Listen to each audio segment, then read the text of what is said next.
Boom, and there you go, in the house. For those listening or watching on the replay, appreciate you as well. We've just been having a little chat for everybody who was joining live. That's something that you guys don't get. So get here live next time. It's just like we have a little holding area while people are joining. Have a little bit of a chat, see what everybody's up to. So it looks like most people are here. They have joined. Welcome. Tonight it's Wednesday night, guys. That means it's time for the book club. And not only that, thank you for retweeting that, Ashley. Thanks for retweeting the scope. Not only is it book club, guys, but it's a brand new month, isn't it? We've got a brand new book. Was massively appreciative of all of the suggestions for tonight's book club.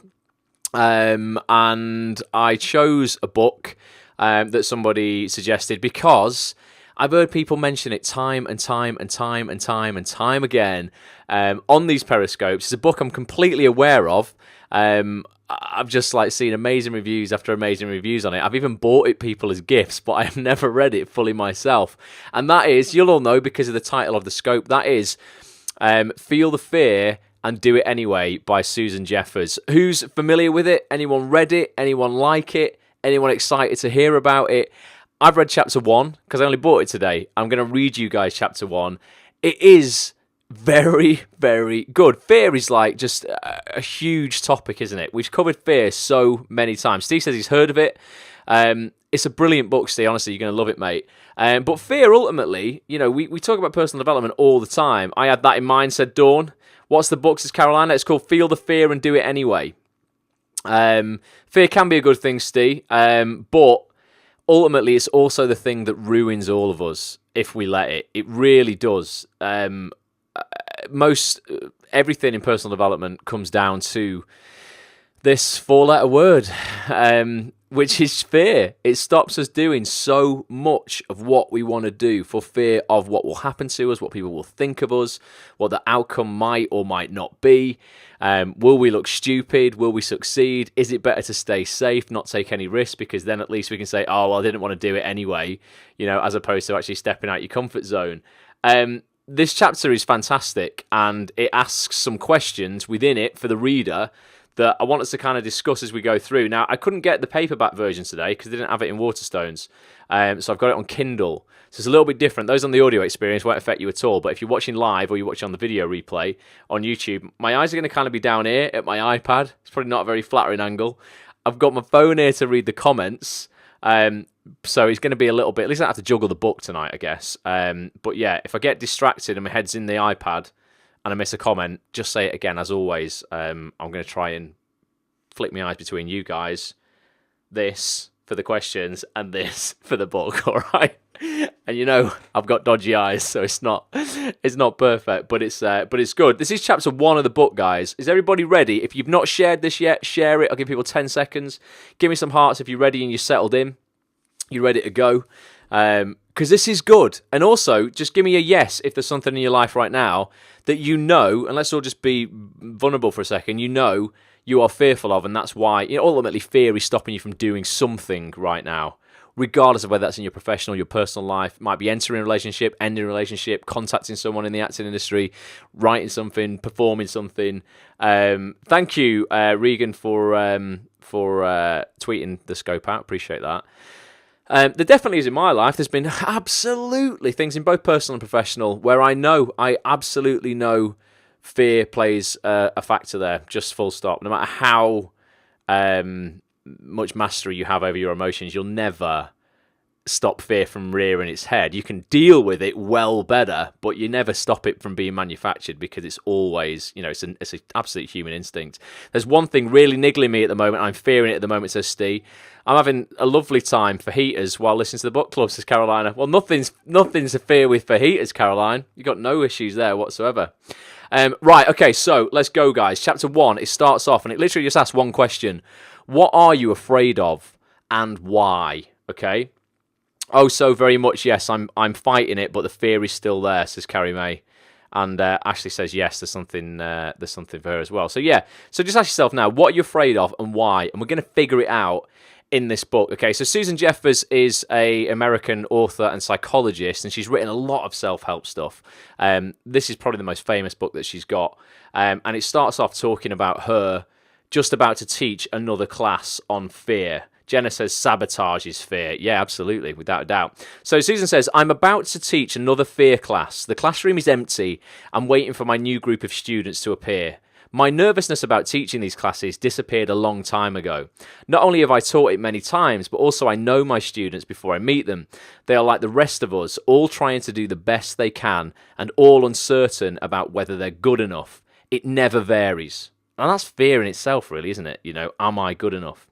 As the students enter the room, I can feel the tension. They sit as far apart from one another as possible until the seats between must be filled because of lack of space. Who's ever done that? When you've gone into an acting workshop or something like that, you're like, oh, should I sit on the front? Oh, should I sit 2 rows back? Oh, I'll just sit at the back. I'll sit at the back. Keep my head down so I don't have to volunteer for anything initially. They don't talk to one another, but they sit nervously, expectantly. I love them for their courage to admit that their lives are not working the way they want them to work, and their presence in the class signifies they are ready to do something about it. So that thing that you're fearful of right now, get ready to do something about it, guys. Right, we're going to do that this week. I begin by going around the room, asking each student to tell the rest of us what he or she is having difficulty confronting in life, and their stories unfold. And she gives a few examples of some stories now. These might be familiar to you, and one or two of these might even be what you're going through right now. So he says, Don, whoever Don is, Don wants to change his career of 14 years and follow his dreams of becoming an artist. We've all been there, haven't we? God, I had to quit a job of 11 years back, nearly about 8 years ago, to fulfill my dream of becoming an actor. But that's scary as hell when you've got to leave that job and actually do something that has zero kind of predictability about it. Mary Alice is an actress who wants to discover why she finds all kinds of excuses for not attending auditions. Is that anyone? That's an example Susan gives. So she's obviously used to working with actors. We are not alone, guys. Sarah wants to leave a marriage of 15 years. I ain't married, so I don't know what that's like. But yeah, I don't know. It's a personal one, isn't it? Maybe that is someone listening or watching right now. Teddy wants to get over his fear of aging. He is all of 32. Teddy's younger than me, man, and he feels like he's getting old. But I think we can all fall into that trap. I think there's definitely a pressure, isn't there, when you're getting towards 30, and this is to think, oh my God, I should have it all figured out right now. One thing I'm like so getting used to in my life is the older I get, the more I appreciate. I'm never going to have it all figured out, I don't think, and I'm quite all right with that now. At 18, I thought by 34, I'll have it all sorted. Not a chance. Jean is a senior citizen who wants to confront her doctor. He treats her like a child and never gives her any straight answers. So Jean's pretty pissed off with the doctor. Steve's only 20 and he feels and looks 40, he says. 35, Steve. Only kidding. Patty wants to expand her business but can't make the required leap into the next step. Marriage is good, Ross, says Dawn. You should try it. Dawn, you asking? I'll try it at some point, definitely. Rebecca wants to confront her husband with things that have been bothering her. Fanny says, my biggest fear is living and being true to myself. So you're just fearful of just being yourself, Fanny. You shouldn't be fearful of being yourself, man. That's like the least of your worries. Do more of that this week. Be more authentic. Kevin wants to get over a fear of rejection that makes it very difficult to ask a woman for a date. When I was younger, fear of rejection with women, we've all been there, 18, 19 years old. You want to ask all the ladies out, you just shit your pants. Not literally, that would be very embarrassing. But you're pretty afraid. I was, at least. Laurie wants to know why she is unhappy when she has everything one could possibly want in life. I hear that from a lot of people. Tony says, Fanny, that's how you meet the best people that are right for you, when you're being yourself. Definitely agree, Tony. Richard is retired and feels useless. He fears his life is over. Oh my God, if only retired people knew how much time they have left on the clock. So much time. And you're just going to get hungry and hungrier for progress throughout life, I think. I'm definitely hungrier at 34 than I was at 24. I hope I'm going to be more successful and more hungry for progress at 44, 54, 64 as well. You've got so much time on the clock. And Steve says he loves getting old. He should get free public transport soon. There you go. So it goes on, okay, guys. Everyone's story is heard in this class that Susan's teaching. She says, I'm fascinated with what happens during the go-around. As each person shares from the heart, the entire atmosphere begins to change. The tension quickly fades, and relief is expressed on everyone's face. First, my students begin to realise they're not the only ones in the world feeling afraid. So all of you guys on here now, everyone watching on the replay, listening on the replay, me, we've all got fears, and we're not on our own. So they realise that they're not on their own. Long before the last person has spoken, a feeling of warmth and camaraderie pervades the room. They are strangers no more. So they're no longer strangers. They all realise they're in the same boat.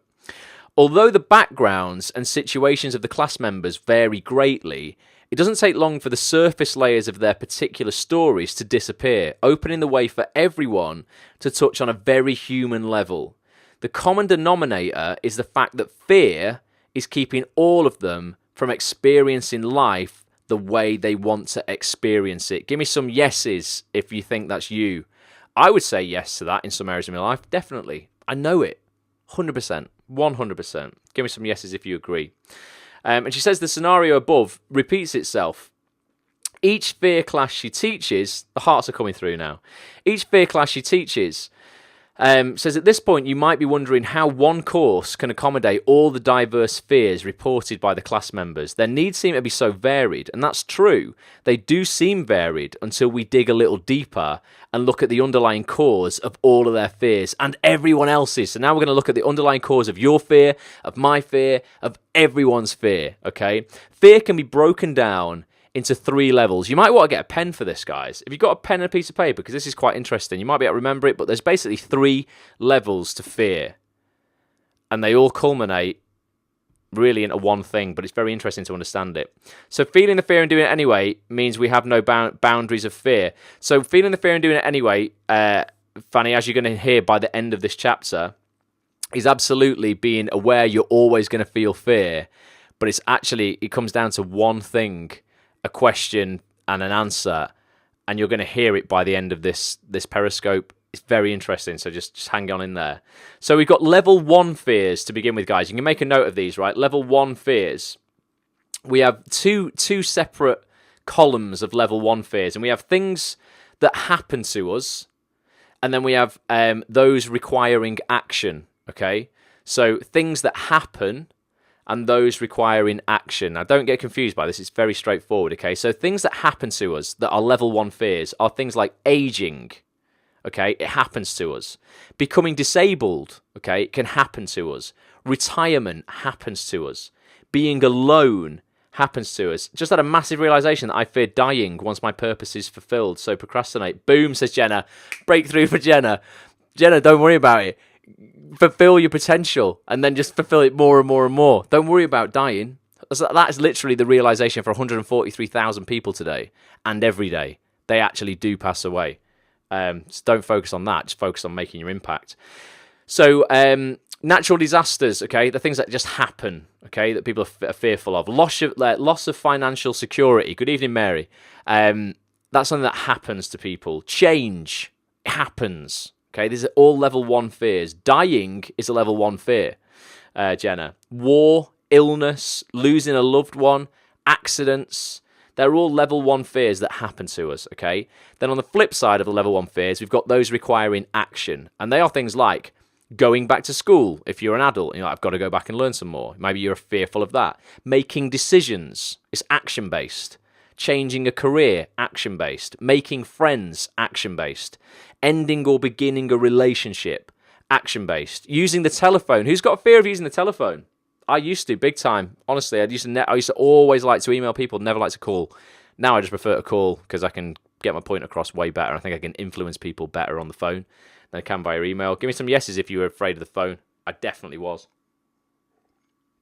In my early 20s, used to hate using the phone. I'd shit myself if I had to phone someone who I class as important. But that's something that requires action. Okay, asserting oneself, losing weight, being interviewed, driving, public speaking. Used to be, says Regan. Definitely used to be, says Tony. Making a mistake. It's action-based. And intimacy is action. It requires action. So level 1 fears either happen to you or require action. And those, you've got examples of those. I don't know if you wrote those down. Hopefully you did. Or get the book and you'll read more examples of those. Okay, used to be Carrie Mace as well about the phone. So you might have a few that you can add to that list as well. And Susan says, as I hinted earlier, you wouldn't be alone if you said to yourself some of the above or even all of the above. So all of those things maybe you're fearful of. There's a reason for this. She says, and one of the insidious qualities of fear is that it tends to permeate many areas of our lives. So, for example, if you fear making new friends, it then stands to reason that you also may fear going to parties. You may fear having intimate relationships, applying for jobs, and so on, because it all requires making friends. Okay, this is made clearer by a look at the second layer of fear, which has a very different feel from that of level 1. Okay, so we're going to look at level 2 fears now, and they're not situation orientated. They actually involve your ego. So they're not like, level 1 fears were quite obvious. They either happened to you or you took action on those things. Level 2 fears feed kind of a little bit higher above those, and they are really kind of like 8 different things. They are rejection, success, because people can equally be afraid of success as they can be of rejection. Like, oh my God, what if I succeed? What's going to happen to me then? Failure, being vulnerable, being conned, helplessness, disapproval, or loss of image. So they're all to do with what you think people are going to think of you. Okay? So you're going to be like, well, I can't phone that person. I'm shit scared of using the phone. And it's actually, you might go, I have a fear of using the phone, which is action-based. However, it stems from a level 2 fear, which is rejection. Okay? So it's the rejection that sounds like my life story, says Fanny, that's holding you back. Don't worry if you're getting lost with this, because it's going to all become very simple when we look at level 3 in a second. It gets very, very, very simple, okay? So level 2 fears have to do with inner states of mind rather than exterior situations, okay? They reflect your sense of self and your ability to handle the world. This explains why generalized fear takes place. If you're afraid of being rejected, this fear will affect almost every area of your life. Friends, intimate relationships, job interviews, and so on. Rejection is rejection wherever it's found. Okay, so you begin to protect yourself and as a result greatly limit yourself. You begin to shut down and close out the world around you. Look over the level 2 list once again and you'll see how any one of these fears can greatly impact many areas of your life. So they are rejection, massive, massive area of everyone's life, particularly as an actor. Success, failure, being vulnerable, being conned, helplessness, disapproval, loss of image. They're like macro things, aren't they? So the things we looked at for level 1 were like micro things. They were things that you can kind of like have happen to you or you can do. But level 2 are much more macro. So they're on a greater scale. If you are fearful of rejection, it's going to affect a shitload of other areas of your life. Level 3 gets down to the nitty gritty. And this is really all you need to remember from tonight's scope, guys. Okay. Level 3 is the biggest fear of all. And that's the one that really keeps you stuck. So are you ready for level 3? Get a pen and paper and write down this level 3 fear. Are you ready? Give me some yeses in the comments if you're ready to discover what your biggest fear of all is. Level 3, the biggest fear. Give me some yeses. Yes, sir. Pen poised. Everyone's saying, "I'm ready as I'll ever be." Yes, yes. It's not actually going to blow your mind, guys. It's not. But this could well be a bit of a light bulb moment for you. It's not like an epic mic drop moment, but if you can understand this, you really can understand why you're being held back. And level 3 fear is just one thing, and it's one sentence, and it says, "I can't handle it." Now, bear with me, because you might be saying, "That's it? What's the big deal, right?" I can't handle it, okay? I know you're disappointed, because I built it up, but that's what Susan says here as well. She knows you wanted something much more and more dramatic than that. But the truth is this, okay? At the bottom of every one of your fears is simply the fear that you can't handle whatever life may bring you. That's literally fear in its simplest form. You can't handle whatever life may bring you. Okay, so let's test this out on those level 1 fears that we looked at before. That would translate to, I can't handle illness. I can't handle making a mistake. I can't handle losing my job. I can't handle getting old. I can't handle being alone. I can't handle making a fool out of myself. I can't handle not getting the job. I can't handle losing him or her. I can't handle losing my money, etc. Makes a lot of sense, everybody's saying. The level 2 fears translate like this, guys. I can't handle the responsibilities of success. I can't handle failure. I can't handle being rejected, etc. Okay, I can remember that, says Mary. Okay, the level 3 simply is I can't handle it. Okay, so the truth is, if you knew, this is what you've got to get your head around. This was the thing, like, this is the mic drop moment for me in chapter 1. If you knew that you could handle anything that came your way, what would you possibly have to fear? So the note, we face the fear, we should show ourselves we can handle things. This is the thing you need to get your head around, okay? If you knew, Fanny, yes, that you could handle anything that life throws at you, that came your way, what would you possibly have to fear then? Because ultimately, that is just your greatest fear. Your fear of anything is, I won't be able to handle it if this happens. However, what happens in life, I've had a shitload of things happen to me that I would have gone, God, previously before they happened, I couldn't handle that. I don't know how to deal with that. I don't know if I could handle that. What's happened to me? I've handled it. Because the alternative is really kind of like, to give up and just not be here. Everyone who's on this scope tonight has handled a shitload of stuff in their life. I guarantee you have. That at one point or another, if someone said, oh, what would you do if this happened to you? You would have replied with, I wouldn't be able to handle that. I can't handle that. So if you can get your head around the fact that, you know what, in any situation, whatever life throws at you, you are prepared to handle it, then ultimately you have nothing left to fear. Virtual hug from Bobby. Cheers, Bobby. It's really interesting. So the answer ultimately is you have nothing to fear if you can get your psychology around the fact that you can handle anything and you're going to handle anything that comes your way, okay? And Susan says, I know you're probably not jumping up and down for joy just yet, but believe me when I tell you, I have just given you a great piece of news. What I have just told you means you can handle all of your fears without having to control anything in the outside world, which is like liberating as hell. This should be a tremendous relief. You no longer have to control what your mate does, what your friends do, what your children do, or what your boss does. You don't have to control what happens at an interview, what happens at your job, what happens in your new career, what happens to your money, or what happens in the stock market, or anything like that you might be fearful of. Got my head around it, says Regan. Doesn't it bring a sensitivity, though, knowing you're not invincible? It's not saying you're not invincible, Mary. It's not saying, if somebody shoots me in the head, I can handle it. That, if someone shoots me in the head and I survive, I will handle it. As that amazing woman who, as a girl was shot in the head by the Taliban just because she wanted to go to school. She survived that. At one point, you're going, I won't be able to handle that.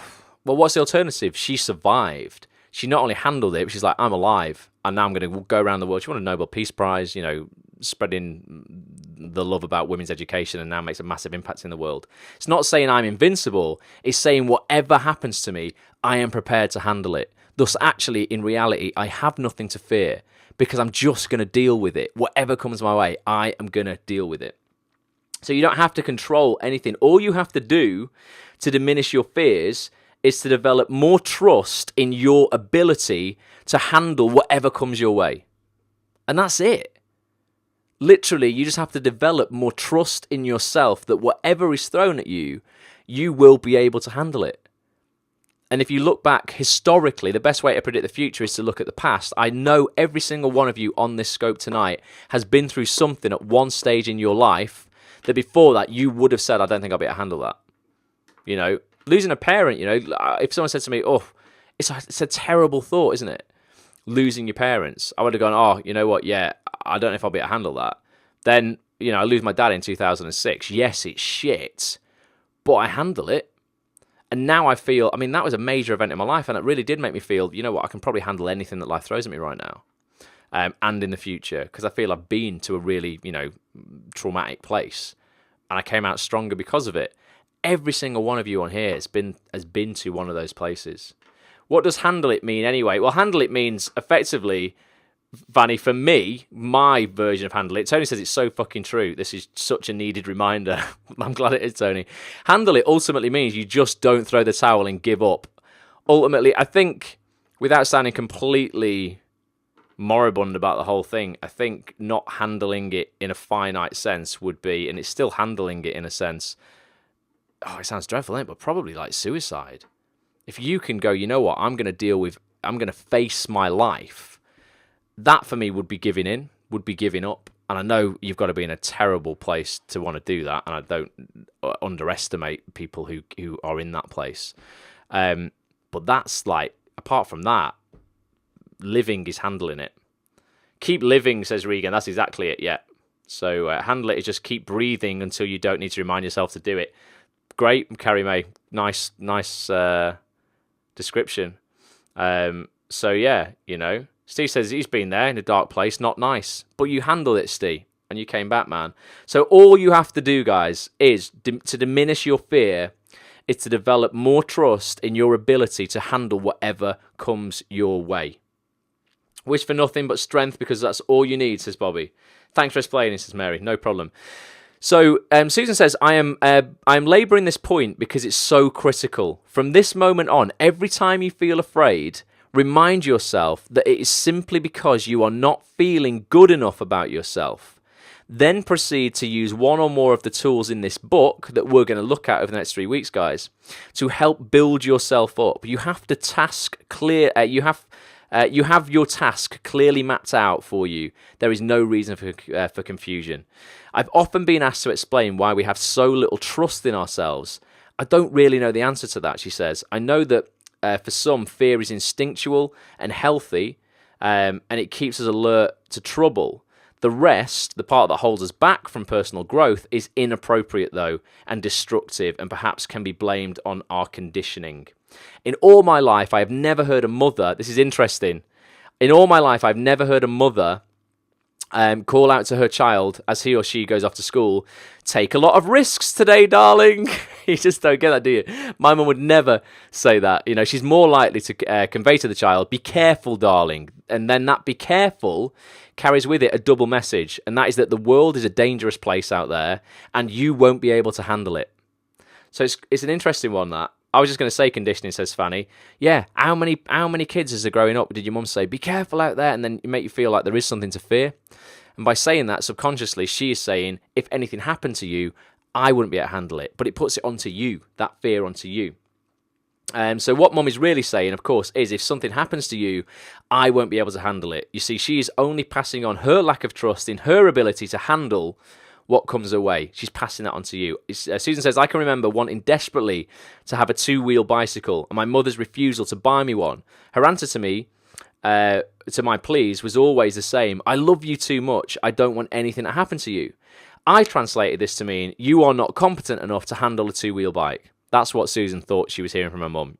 You are not competent enough to handle a two-wheel bike, okay? Having become older and wiser, I realise now, she says, that she was really saying, if anything happens to you, I will fall apart. And that's probably the same for most mums. This overprotective mother of mine was recently in intensive care after serious surgery, with tubes down the nose and her throat. When I was told it was time for me to leave, I whispered in her ear, not knowing if she could hear me, that I loved her and would be back later. As I was walking toward the door, I heard a small, weak voice behind me saying, you guessed it, be careful. So even in her anaesthetic stupor, she was sending me admonitions. It's a new word for me, that. Admonitions of doom and gloom. I guess messages of doom and gloom. And I know she typifies the great percentage of mothers out there. Considering how many be carefuls our parents bombarded us with, it's amazing we even managed to walk out of the front door. And I think that's true. My mum was like proper, used to be like wrapping me up in cotton wool. I was always able to do my own stuff, but it was always like, are you all right? Are you sure you're going to be okay? Be careful. Admonish, says Fanny. New word, Fanny. I'm going to have to look that up. So she finishes the chapter anyway, saying, apart from such seemingly obvious connections, the cause of our fear quite possibly lies elsewhere. But does it really matter where our self-doubts come from? I believe not. It's not my approach to analyse the whys and wherefores of troublesome areas of the mind. It's often impossible to figure out what the actual cause of negative patterns are. And even if we did know, the knowing doesn't necessarily change them. I believe that if something is troubling you, simply start from where you are and take the action necessary to change it. In this case, you know that you don't like the fact that lack of trust in yourself is stopping you from getting what you want out of life. Because that's what it is. You just don't trust yourself to handle it. We've established that. All of our fears come from the fact that we just don't trust ourselves to handle whatever life throws at us. So knowing this, knowing that we need more trust in ourselves, creates a very clear, even laser-like focus on what needs to be changed. You don't have to scatter your energy wondering why. It doesn't matter. What matters is that you begin now to develop your trust in yourself until you reach the point where you'll be able to say, whatever happens to me, given any situation, I can handle it. I can hear the doubting Thomases out there, she says, saying, oh, come on now, how do you handle paralysis or the death of a child or cancer? I understand your skepticism. Remember that I was once a doubting Thomas myself. Just read on and let the book unfold. Give yourself a winning chance by using the tools provided throughout this book, and as you do, you will find yourself coming closer and closer to such a high level of self-confidence that you will ultimately begin to realize that you can handle anything that comes your way. Never let those 3 little words out of your mouth. Possibly the most important 3 words you'll ever hear. Never let these 3 little words out of your mind. Sorry, not out of your mouth. Let these words out of your mind. Never let these 3 little words out of your mind. Keep them in your mind at all times. Probably the most important 3 little words you'll ever hear. I'll handle it. And that's the end of chapter 1. I think it's fascinating. Ultimately, guys, what do you think? Do you get it? Is it a concept you're going to use? Do you think it's useful? I know I can handle anything on a deeper level, says Fanny. So ultimately, all those level 1 and level 2 fears are just bullshit. Rejection, fear of failure, fear of, image, what people are going to think, fear of loss of money, fear of loss of relationships, anything like that. If you can just trust yourself that you will be able to handle anything life throws at you, ultimately you have nothing to fear at all. It's like Rob said, ask why not instead of why me. Yeah, absolutely. Rob Collier has been through a lot of adversity in his life. It's not for me to go through, but he said in the interview I did with him, he said, rather than saying why me, he said, you got to say why not me? Maybe I'm more equipped to handle this. And he did say that. There you go. He's clever, isn't he? I'm more equipped to handle this than somebody else, so that's why this thing has happened to me. But yeah, if you can, begin to trust yourself and remember those 3 little words, I'll handle it, then it doesn't really matter. Doesn't really matter. I know I can handle things, but some things I really don't want to again. No, but I couldn't see who left that comment. I don't. There's things in my life I definitely don't want to do again, but I absolutely know if I had to. It's exhausting, and sometimes things, take months, if not years, to deal with and absorb and move on. But what's the alternative? The alternative is unthinkable. Yes, I totally get it. Now to put it into practice, exciting stuff, said Ashley. I think it is. I think it is exciting to just understand why we are afraid of things just a little bit more, because it is the thing. There's nothing else really stopping you from having the life that you want, bar your own fears. And that old cliche thing of the only thing you have to fear is fear itself is pretty true, because whilst it's in your life, you're not going to be living the life you want. I wouldn't. It'd finish me off, said Carolina. Well, you know what, Carolina? It wouldn't.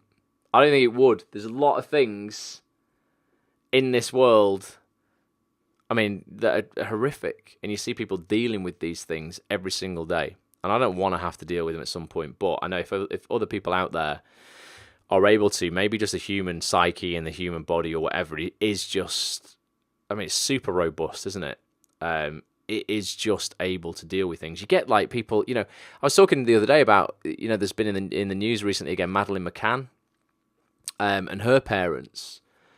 And I was like, it must be so hard to not know what happened to your child. And I know people have various theories on whether they were involved or not, and, it's not a conversation for now. But, if they genuinely just lost a child, but they don't know what happened. I mean, how do you actually begin to move your life on after that? How does it not all pause and just stop until you get closure?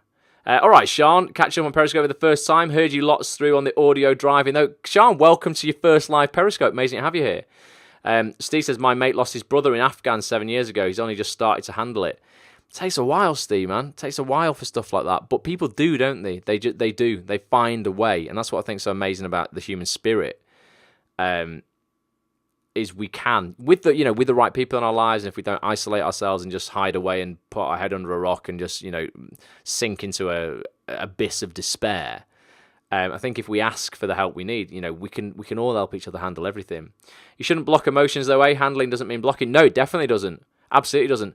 You can handle things in completely different ways. You go, okay, I don't think some things you ever get over. I think you absorb some things and learn to move on from them. Steve says he's got a son now, that guy who lost his brother in Afghan, who's helping him. Yeah, I mean, that's amazing. When you have other responsibilities and you live, you have to live for those other people for a little while whilst you learn to handle it. But we do. And then ultimately, life goes on. And it just does. You just got to have trust in yourself that you will be able to handle anything that life throws at you. And hopefully for everyone in here, and for most people, the things that we have to handle are, pretty minor in the grand scheme of things. But there's a lot of people who literally, just in their acting career, are so fearful of the really little shit, the really little things. The amount of emails I get from actors still who are like, can you just check this for me before I send it to a casting director? Because I don't want to, I don't want to look like an idiot, or I don't want them to just strike me off and never bring me in. I'm like, what are you afraid of?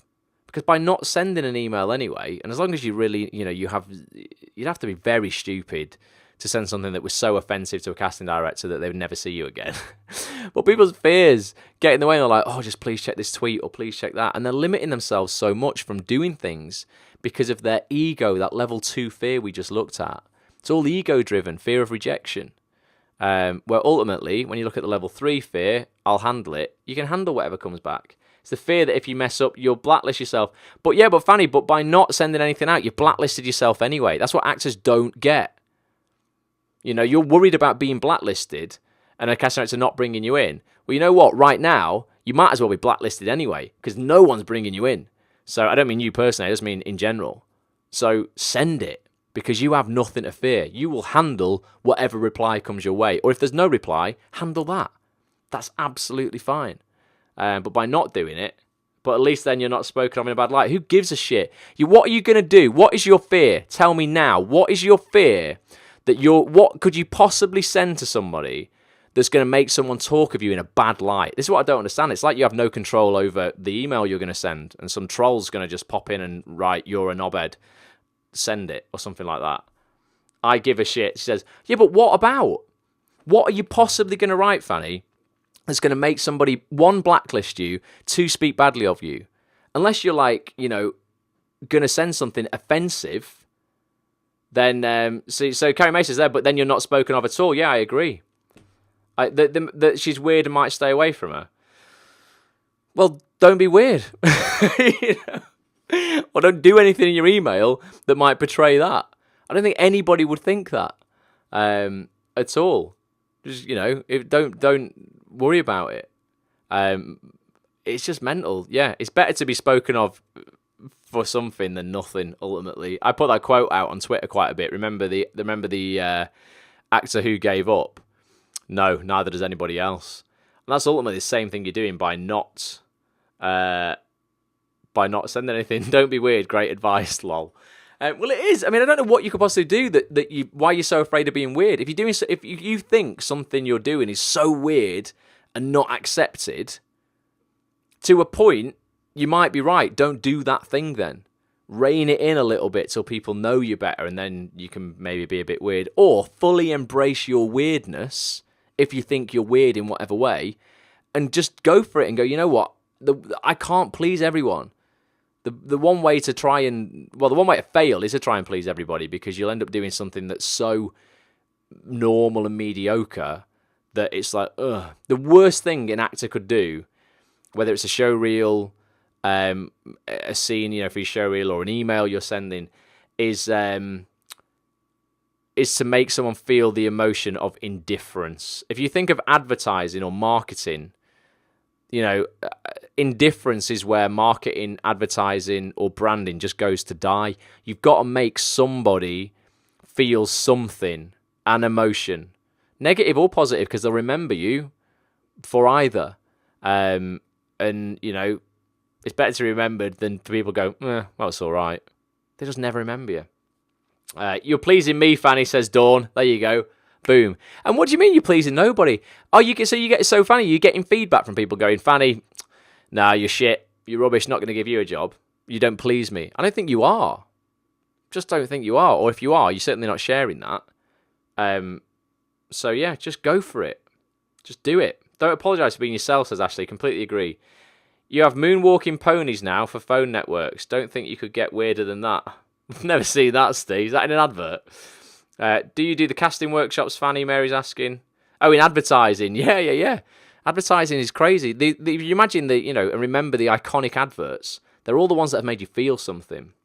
Yes, I get called a wanker on social media and no agents respond to me, lol. Well, Fanny, AU's calling you that for a start. Block them.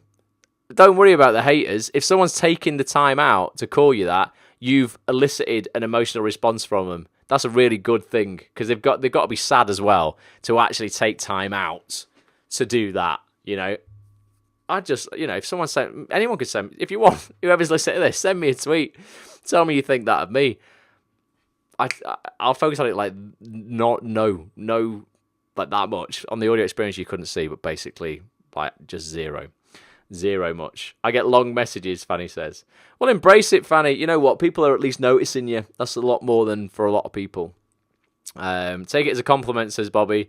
They think they're so important that they take the time to say that. Yeah, exactly. Narcissists, that's what they are. Social media just breeds narcissism. And people get inflated egos and think they can just send nasty messages to anybody. Fanny, I've had it.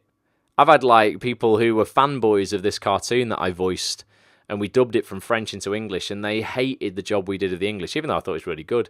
And I'd get messages from people going, this dub is effing terrible. No thanks to you, at Ross A. Grant. And I was just like, brilliant, mate.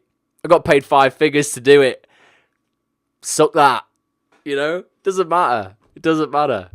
I got someone hate one on a Sunday video, says Tony, for being a positive person. Yeah, you know what? When people are sending negative things, guys, they're living with so much pain inside their heads, that actually the thought of you having success or being happy hurts them so much, they've got to try and bring you down. So that thing I always say that I got from Gary Vaynerchuk about, building the biggest building for the sake of building the biggest building. So if you want to build an empire and you want to build something good, a great career, build that great career for the sake of building that great career. Don't build that great career by ultimately tearing other people's careers down. That's the only way you can make your career bigger than others, is by tearing everyone else's down. No, just make yours bigger for the sake of making it bigger. Ever hear the term energy vampire, says Bobby? Yeah, absolutely. Battery drainers, I call them. And that's what, don't give them. Tell you, Fanny, like the fastest way to completely screw up what you're going to do next is to focus on the mistakes you have already made, or to focus on the comments you have already had, because you can't change any of that. That is absolutely the quickest way. The quickest way to ruin your next relationship is to focus on the mistakes you made in the last. The quickest way to ruin your next audition is to focus on the mistakes you made in your last. Quit focusing on it. It's in the past. It's done. It's gone. That's one thing I'm trying to make myself so conscious of all the time, is to not even acknowledge my mistakes. I make mistakes every day, every single day, in one way or another. But I just choose, and it's a conscious choice, to not focus any time or attention on them, because they're done. They're in the past. We might as well focus and actually do something about what we can control, which is our next opportunity. Totally agreed, says Sean. Name a mistake you made today, Ross. I put a news article out and acted on this with the wrong thumbnail image. I put a BBC logo that was the wrong one. That does my head in because then it goes out over social media and it's not only on the wrong image on actonthis.tv, it was wrong on Facebook, it was wrong on Twitter, it was wrong in the Facebook group. You'll notice, how many times did you notice today me change the Facebook group's header image? 5 or 6 times because I kept getting a mistake on the size of the lettering that I needed to do. You guys in the Facebook group might have seen that. It'll say, Ross changed the header image for the Facebook group, and you all like it. And then I end up deleting it and having to put another one on. You'll see another one go, wait a minute, I just liked that a minute ago. Why is it up again? It's because I kept getting it wrong. I did the same on Twitter. Honestly, seriously. But I don't give a shit because it's done. I just focus on getting it right. Getting it right next time. You know, because you will just fail if you focus on what you did wrong last time. And you're a perfectionist, says Caroline. I am a bit of a perfectionist, definitely. But yeah, honestly, every single day. I mean, I make mistakes every single day, guys. Seriously. Every single day. Most hours of the day, something won't be quite right that I'm doing. Voiceovers. I'll get a line in a voiceover that sounds so simple. I just can't say it. And I might end up doing 6, 7 takes on a line that's so simple. I don't care. I only care about getting it right. And I always get it right in the end. I'm like, you know what? Don't be afraid of this. I can handle it. Exactly what we looked at tonight. I can handle this. So yeah, don't worry about your mistakes. Mistakes are absolutely inevitable. They're a key part of your life, and they're so necessary. So necessary. I spoke about on the last Periscope when I got up and I was speaking to Gary Vaynerchuk last week. He opened a can of whoop-ass on me. Like a business hero of mine is basically going, you're not good enough. What you're doing right now, if it's not working, is not good enough. And I'm like, oh my God. Like, a big part of me could have been going, oh, that was a mistake. That was a mistake. Shouldn't have asked that question. But I was just like, no, that's done. That's in the past. I'm going to give it zero attention. I'm going to focus on getting the thing right that he told me to get right. And he was dead right. I just needed to hear it. And that's the whole thing about being complacent. And going, I'm already doing well. Don't need to get any better. No, we all need to get better. But yeah, I don't focus on the fact that this guy tore me apart in front of 700 people. I focus on the fact that actually, you know what, the gift I got from that experience that was painful at the time was like a brilliant lesson in business. And not just business, but life, you know. We should constantly be striving for to be better and better, you know, constant categories of improvement in our lives. So yeah, don't worry about it. If people are calling you a twat or whatever they call you on Twitter, take it as a compliment because at least they're paying you attention. When was this last week? It was Caroline. It was last week. It was last Friday. I spoke to him, but you can go and watch the replay of the Periscope before this one, and you'll hear all about it. My top 3 takeaways from that conference that I went to. Painful because ego was insulted, said Regan. Definitely, that's exactly what it was. It was a level 2 fear. I am not enough.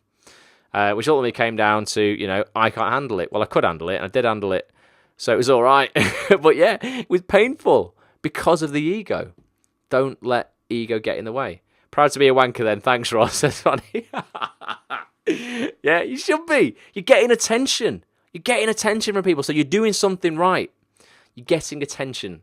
A lot of people try their hardest and never get, you know, it's a tumbleweed. They never get a single like or a comment on anything they put out on social media. Don't worry about it. Keep doing what you're doing. Embrace who you are. If some people think it's weird, some people think it's wonderful. You ain't going to be able to please all of them. And if you try, you will lose. If you're trying now, you've already lost. Quit trying to please everybody. So that's been useful, guys. What do you reckon? Anyone got any questions about it? Anything that you're fearful of that you're like, you know what, we could help you with? I don't have to try hard to be one either. This is getting better, says Fanny. Yeah, you know, don't worry about it. You are who you are. Embrace who you are. Don't hide that. Be yourself. Everyone else is taken, said Bobby. Like that, Bobby. Good little quote there. And there you go. Dawn wants to be... It's all getting a bit blue for those on the audio experience. Dawn wants to be a wanker too, she says. Our haters don't even think of us long. They're too busy hating others or themselves the next minute. That's very true. People also need to realise this.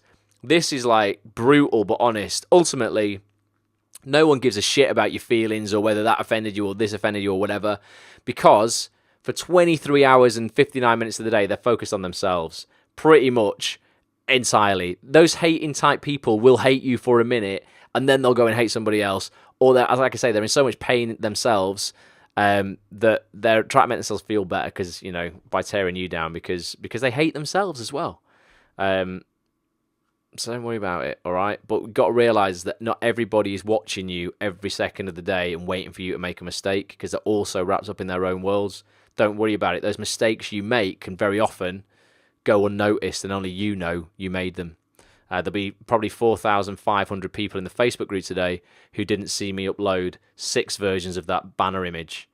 Only 25, 30 people might have done it. I'm not going to focus on that as a mistake because I know thousands of people didn't see me make it. Pointless. So there we go. Well, it's been good, guys. I think it's interesting. I'll have the paperback version of this book for next Wednesday. It's only like £5.50 on Amazon. I think it's like £5.49. Susan Jeffers, Jeffers, Feel the Fear and Do It Anyway. I love the way she writes. I like her voice. I like the way it's pretty simple to understand. And we're going to be looking at 3 more chapters over the next 3 weeks. Wednesday nights, 9 p.m. UK time, periscope.tv/Act on This TV. The replay will also be posted in the Facebook group, on YouTube, on iTunes, on Stitcher, on actonthis.tv, everywhere. So if you miss one or you can't make it, get yourself over to actonthis.tv. That'll be the easiest way to find it. Click on the menu, the 3 little dots in the top left-hand corner. It'll slide out, click on Periscope replays, and you'll be able to find it right there. Has anyone read The Art of Seduction? I'm reading it at the moment. Any thoughts? I haven't, Fanny. Any good? If you want to seduce people, is it all about that, or seducing people in what? In business as well as personal life? Let me know. Burlesque. It's not what it sounds like, says Fanny. Oh, okay. I don't want to read it then. What is it? What is it then? What does it sound like? Or what doesn't? Yeah, if it doesn't sound like that, it's a success book. Brilliant. Well, maybe we'll look at it on a book club. We can maybe look at it for June. See what it's like. But no, I'm looking forward to finishing this one off. I think we'll have 3 good weeks on this book club. So guys, I'm going to be back on Monday for some motivation and mind hacks. No idea what that's going to be on yet. None of us ever do from week to week. I will keep you posted on that. If you want to suggest a topic for one of these periscopes, just tweet me at ActOnThisTV. You can tweet me personally as well at Ross A. Grant. Make sure you are tagging me in your Instagram stories. Tag me in your Instagram posts. I want to keep up with what you're doing. Follow at ActOnThisTV on Instagram as well. Watch my stories. I often go behind the scenes. I showed on my Instagram story the other day. Has anybody seen me singing as Alan Partridge in the voiceover session I was doing?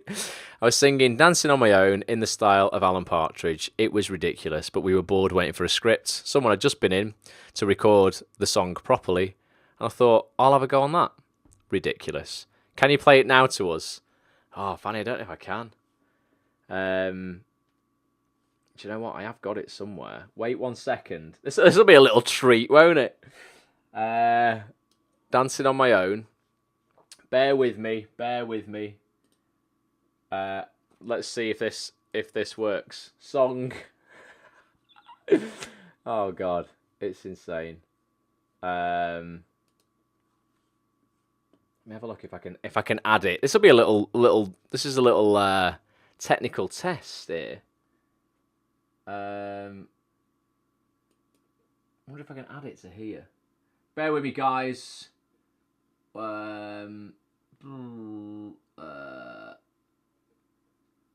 Audio output. Wait a second. Media source. Maybe it's that. Bloody hell! Don't know what's going on here. We might blow Periscope up.